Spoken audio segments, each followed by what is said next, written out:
Hello, everybody. My name is Ray. Welcome to the Evangelical Dark Web. Today, we'll be talking about how conservative media reports on the issue of transgenderism. And I believe that this is important because you want to know what news sources you can go to, what news sources you can trust. And I think the issue of transgenderism is a good way to sort out the sheep from the goats. And in that, which news organizations will lie to your face? Which news organizations will call a man a woman? Which news organizations will lie about a very basic, fundamental fact of humanity that a man and a woman are separate? They're not the same thing. A man cannot become a woman later in life because he feels pretty. And so the specific story in mind is how earlier on January 19th, it was reported that Joe Biden was going to pick a transvestite to be his assistant health secretary. And I use the word transvestite because, not because it's politically incorrect, but the idea is that we're talking about sin, and transvestite means cross-dresser. And that's what Rachel Levine is. He is a cross-dressing man. And the term makes people recoil a little bit, which sin should. Adultery makes someone recoil more than using a more innocuous term like having an affair. So terms like that, when it comes to sin, we use a lot of terms that make sin come off as more innocuous. And that's wrong, especially on the issue of transgenderism. We lump it into this acronym. And that acronym really just, pacifies the severity of the sins of homosexuality, of transgenderism, of, fornication even. And we should not be doing that. We should not be feeding that idol, that we should not be adjusting our language that undermines our convictions of certain behaviors being sinful. So let's take a look at what conservative and some also Christian media and how they report on this issue. So let's start with the big cheese, Fox News. Fox News, they straight up use the Associated Press. They do not edit the Associated Press at all. And that's a bad sign. They're just, the Associated Press will lie to you straight to your face on this issue, and Fox News will just republish their lies. So they just go straight with the Associated Press, put it right in the headline that they're going to lie to your face in this article. Newsmax, which all these conservatives were boycotting Fox News for Newsmax, and Newsmax does the same exact thing.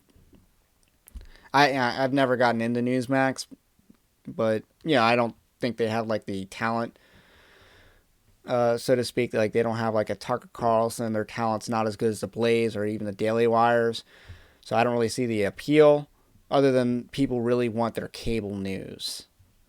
So again, Newsmax goes straight to the Associated Press for reporting the story. The Associated Press lies. Newsmax republishes their lies. And so it goes on. Here is New York Post, and they're supposed to be the conservative alternative to the New York Times. But again, they're not that conservative. They may be to the right of the Wall Street Journal, which again is not really that conservative. But, like I said, they will also republish the same lies. So just know what conservative media is on your side. So let's now talk about some smaller. Daily Caller. They did not use the Associated Press. So they did their own reporting with their own senior White House correspondent who uses female pronouns to describe a dude with lipstick on. That is, that's the Daily Caller. So they're not really telling you the truth on this issue. They're not on your side on this issue. The Washington Times, they run with the Associated Press story as well. And so one of the largest legacy conservative media organizations is Salem Media, and I would say that they're the worst offender on this issue. So Town Hall conforms to the leftist gender narrative. They also own Red State, which conform to this narrative as well, and Hot Air, which will also promote this transgender narrative. So Salem Media, they'll lie to your face on this issue. They're not on your side on this issue. They're not socially conservative at Town Hall. And if we look at Town Hall specifically out of Salem, their political editor is a man named Guy Benson. Guy Benson is a homosexual who claims to be a Christian. So he's basically a Republican version of Pete Buttigieg. And, if the Republican version of Pete Buttigieg is the political editor over at Town Hall, odds are they're not going to push back against the issue of transgenderism. They're not going to push back against this ideology. So this should not be a surprise at all. Probably the most disappointing was The Blaze, which is a little bit distinct from Blaze TV, but they're all under the same umbrella. And their reporter, Dave Urbinski, is the, again, he did his own reporting, and the way he frames this article is even more disappointing, where he's specifically emphasizing how Rachel Levine, enacted health policies that murdered people. COVID-19, affects the elderly the most, and the elderly are also the most contagious. The principle that 80% of the work is done by 20% of the people is especially true with COVID.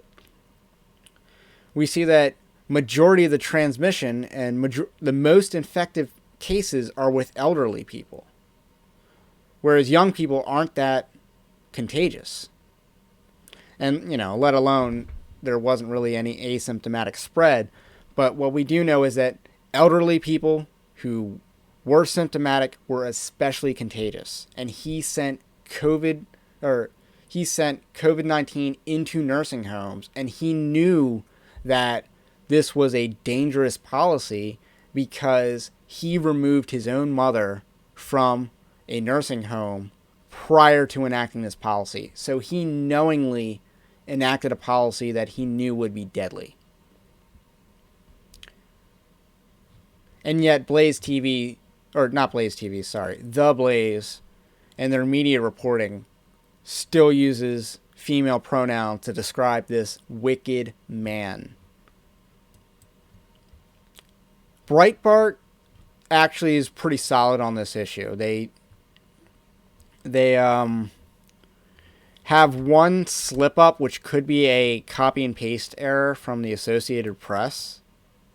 But otherwise, he said they use male pronouns to describe Rachel Levine. And I, love your neighbor as you love yourself. I will forgive a typo. So I forgive typos like that. PJ Media, probably the best as far as conservative media goes. This is not related to the specific instance that happened earlier this month, but this is related to 2020 story. And, at the end, they kind of end their article with a strong argument against transgenderism. So they argue against transgenderism in their own reporting. So good for them. Good for them. Again, this is not just to call out those who are doing bad, but this is also to call out those who are doing good. So that's the purpose of this. I think Breitbart was doing good. I thought PJ Media was doing really good on this issue. Daily Wire, they're certainly worth mentioning. And they either avoid using gender pronouns on this issue when reporting on this issue, or they're actually pretty good. That's generally how they've been when reporting on transgenderism in the past. Now, on this specific issue, they have an article that's behind like an email wall, and I don't feel like putting my email to read an article. But so I looked to what they did in the past. Epic Times is also the same, where they have this email wall, and I don't feel like putting my email in for Epic Times. So I didn't exactly pursue that. And not everyone reported on this issue. Like One America News on their website, I didn't see that they reported on this issue. So we're not going to hold that against, you're not obliged to report on this issue. This is kind of like a minor story, but it is important. It is important that the Joe Biden administration or Regency, the Joe Biden Regency, is just bringing the total depravity very early on. They're very upfront that they will shove transgenderism down your throat. So, and because the Biden Regency is very adamant about shoving transgenderism down your throat, I think it's also very important we know who is an honest reporter on this issue. And PGA Media, it's certainly an honest reporter on this issue. Breitbart seems like a very honest reporter on this issue. So let's talk a little bit about Christian news sources.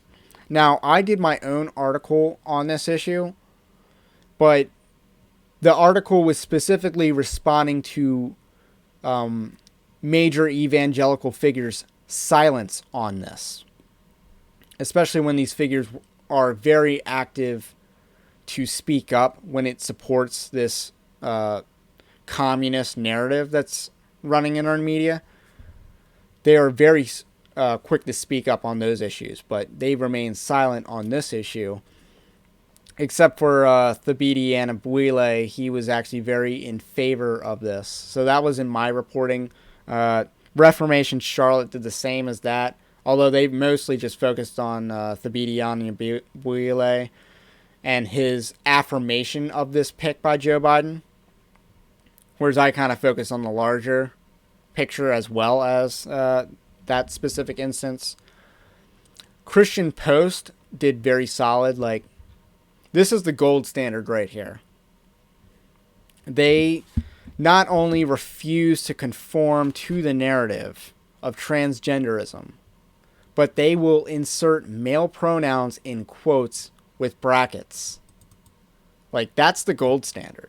That's what Christians should be doing when reporting on this issue. That's what conservatives should also be doing. Because, the question that we should be asking ourselves is, what are we trying to conserve?